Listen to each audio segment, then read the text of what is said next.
Halo warga Jakarta, jumpa lagi dalam program Berita Jakarta hari ini, Senin 8 Juni 2026. Bersama saya Robi Ciadi, kami akan hadirkan berita pilihan dan informasi terbaru untuk Anda.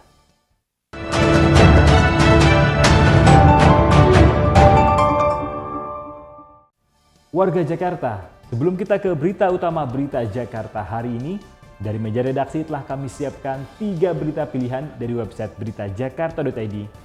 Berikut ini. Wakil Gubernur DKI Jakarta Rano Karno resmi menutup ajang Jakarta Future Festival 2026 di Taman Ismail Marzuki, Jakarta Pusat. Festival 3 hari ini sukses menyedot lebih dari 80.000 pengunjung dan menghimpun ratusan gagasan untuk mendukung pembangunan Jakarta. Seluruh gagasan akan dikolaborasikan dan akan ditindaklanjuti dalam Urban Knowledge Hub di Jakarta Selatan. Gubernur DKI Jakarta Pramono Anung memanfaatkan HBKB atau Car Free Day pada koridor baru di kawasan Jalan HR Rasuna Said, Kuningan, Jakarta Selatan.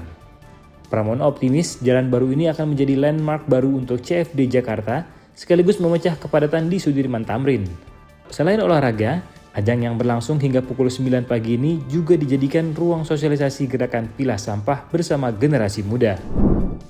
Pemerintah Provinsi DKI Jakarta akan menyelenggarakan kompetisi gerakan pilah sampah yang ditujukan khusus bagi sektor industri hotel, restoran, dan kafe atau horeca. Akan disiapkan hadiah berupa insentif pajak bagi pemenang terbaik.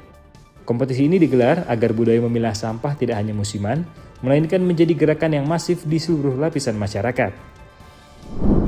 Informasi selengkapnya, warga Jakarta bisa langsung kunjungi website beritajakarta.id, website berita resmi pemerintah Provinsi DKI Jakarta.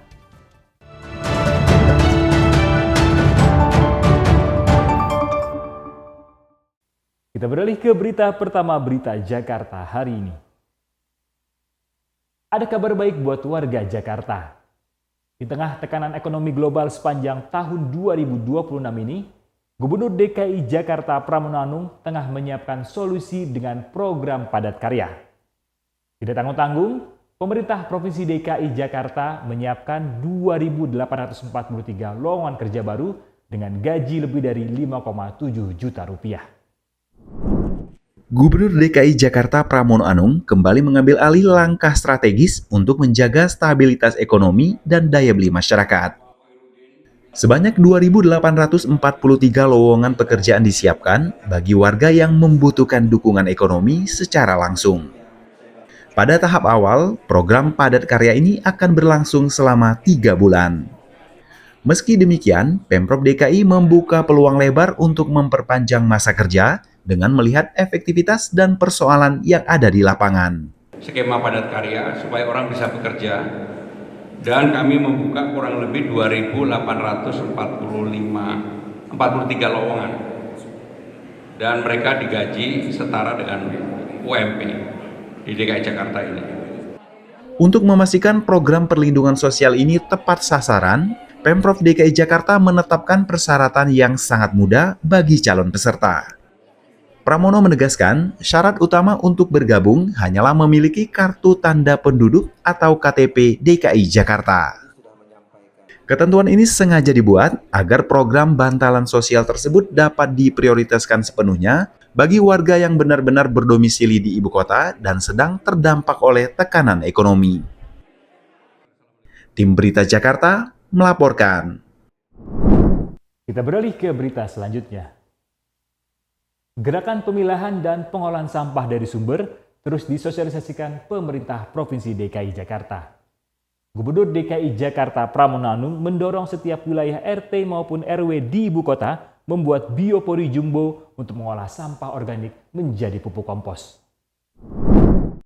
Pemerintah Provinsi DKI Jakarta mengapresiasi aksi mandiri warga RW 14 Pondok Kelapa, Duren Sawit, Jakarta Timur. Warga di kawasan ini berhasil mengolah sampah organik secara mandiri lewat pembuatan ratusan biopori jumbo. Gubernur DKI Jakarta Pramono Anung menilai inisiatif ini sangat bagus dan patut jadi percontohan bagi wilayah lain. Sebanyak 150 biopori jumbo dengan kedalaman hingga 2 meter kini telah selesai dibangun. Prosesnya turut dibantu oleh petugas gabungan sekaligus mulai dari PPSU, damkar, hingga dinas lingkungan hidup. Ini bisa menjadi role model percontohan untuk penanganan sampah yang ada di Jakarta, yang melakukan inisiasi untuk mengelola metode biopori jumbo untuk sampahnya. Pengolahan sampah di wilayah ini berjalan optimal karena warga sudah terbiasa memilah sampah dari rumah. Sampah organik dijadikan kompos untuk penghijauan taman, sementara sampah non-organik dikelola lewat program bank sampah. Jika diaplikasikan secara massal, skema ini diyakini dapat mengurangi beban sampah Jakarta ke TPST Bantar Gebang. Gerakan zonasi sampah berbasis komunitas ini diharapkan menjadi solusi jangka panjang dalam menjaga kebersihan lingkungan ibu kota. Tim Berita Jakarta melaporkan.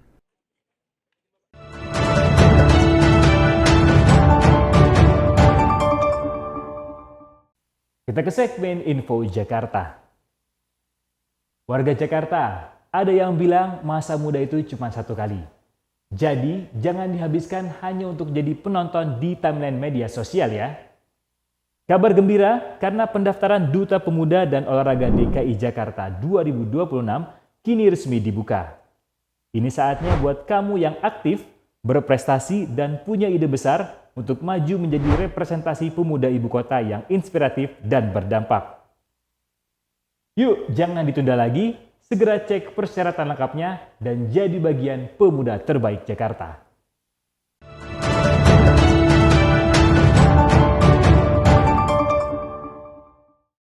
Beralih ke informasi cuaca.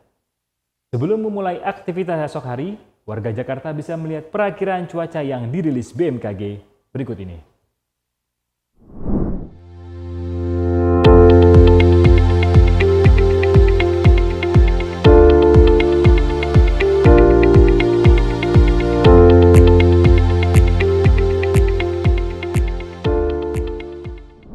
Seluruh masyarakat diimbau untuk tetap waspada terhadap perubahan cuaca yang terjadi.